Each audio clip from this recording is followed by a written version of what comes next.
bem-vinda a mais uma aula.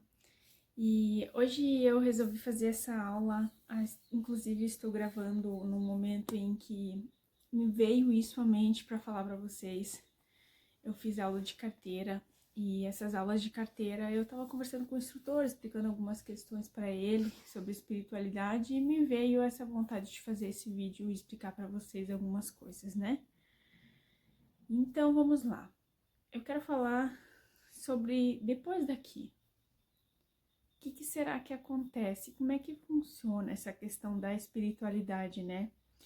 E me veio muito à mente eu falar para vocês que talvez quando vocês vão morrer, talvez vocês vão para um lugar chamado umbral. Nem todos vão para lá, tá?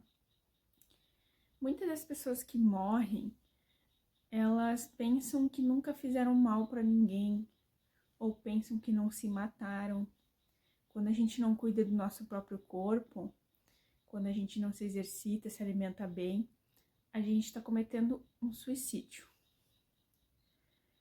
E esse suicídio nos leva ao mesmo local onde a gente é julgado, que é chamado de umbral. E lá no umbral, lá não tem água, não tem alimento, não tem sol.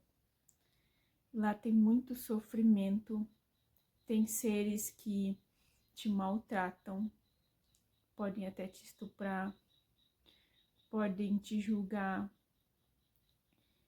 E tu vai ficar preso lá, talvez, por muito tempo, muitos anos. E é muito importante tu saber que tu só vai conseguir sair de lá quando tu tiver a intenção mesma do perdão. No momento em que tu se sentir arrependido daquilo que tu fez, quando tomar consciência do que tu já fez de errado, tu vai para esse lugar e tu tem que tomar essa consciência do erro que tu fez e ter um perdão sincero, amoroso. E às vezes a gente fica preso lá por muito mais tempo do que o normal, porque os nossos guias, eles vêm até nós para nos ajudar, mas a gente tem medo deles. Porque os nossos guias não são assim, humanos, não são bonitinhos, né? A gente é bonitinho, a gente humanos, somos bonitinhos. Mas os nossos guias não. Eles são eles são seres que eles são muito diferentes e talvez muito assustadores, talvez muito feios, né? Eu sempre falo para os meus alunos que o diabo não é uma pessoa ruim, não é um ser ruim. Ele é um anjo. Então ele é um ser bom. Então se a gente está preso lá, ele é quase que nem um curandeiro. Ele está lá para nos ajudar, um terapeuta. E para nos dar consciência, ele está lá para nos ajudar a ter consciência dos nossos erros, pedir perdão para a gente passar para o próximo nível, né? E quando vem nossa hierarquia, ela às vezes tem uma imagem diferente e a gente se assusta e não aceita ajuda. Então é importante que você tenha essa mente aberta sobre como os seres são, que eles são extremamente diferentes.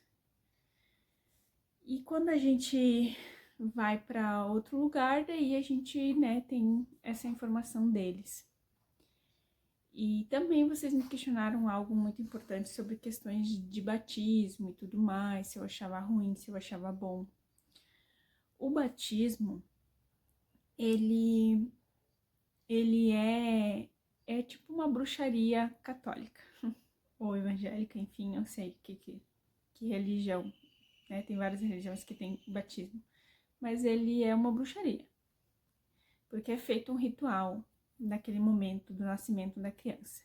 E aquela criança assina um contrato sem ela querer assinar aquele contrato, sem ela saber de fato o que é aquilo ali, ela assina um contrato com a Igreja Católica.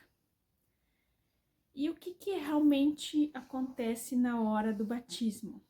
Aqui em cima a gente tem um canal, que é um portal aberto para cima. Que quem é mais espiritualidade sabe que é um chakra. E esse canal, no momento em que é batizado, ele é tapado. Só que tem pessoas que, quando elas vão pro batizado, o padre, ou quem está batizando, o pastor, enfim, ele às vezes não é tão espiritualizado, então ele às vezes está fazendo aquilo ali no automático e não sabe o que está fazendo, então ele não consegue proteger bem. E daí aqui fica a proteção e fica umas frestas, como se fosse duas madeiras, sabe, casa de madeira, quando tu consegue espiar na frestinha assim, fica umas frestas. E talvez às vezes a gente recebe informações através dessas frestas. E essas frestas é que nos fazem despertar para arrancar essa proteção que foi feita quando a gente nasceu. Mas nem todo mundo tem esse privilégio, tá? Tem gente que não consegue a vida inteira acessar a espiritualidade e o que eles querem transmitir para ti, inclusive nem em sonhos, por conta disso, por conta dessa proteção. Então, às vezes, a gente acha que tá fazendo uma coisa boa, mas na verdade é tudo no automático, né? Na verdade, às vezes a gente faz e nem sabe por quê, porque foi nos ensinado. Às vezes foi nos ensinado a fazer daquela maneira. E tá tudo bem. Tem como resolver. O problema é quando tu sabe da informação e continua repetindo esses padrão. E quando eles falam que a gente vai pro inferno, quando a gente não batiza, ou quando a gente vai pro inferno, eles estão falando do umbral, ou porque eles tiveram acesso, talvez, a alguma dimensão assim. Claro que muitos deles não, né? Muitos deles vão por repetição. Mas não significa que tu vai ir, porque quando a criança não tem o batismo, o canal dela tá aberto e ela recebe todas as informações, e ela consegue falar, e ela consegue ver, e ela acaba sendo criticada como que tá com demônio, mas na verdade não, ela está recebendo as informações do espiritual direto da fonte, porque não teve nenhuma interferência nela. E é isso. É um recado que eu queria passar, que os meus mentores me passaram hoje de tarde e eu precisei fazer esse vídeo para vocês. Um beijo e até a próxima aula.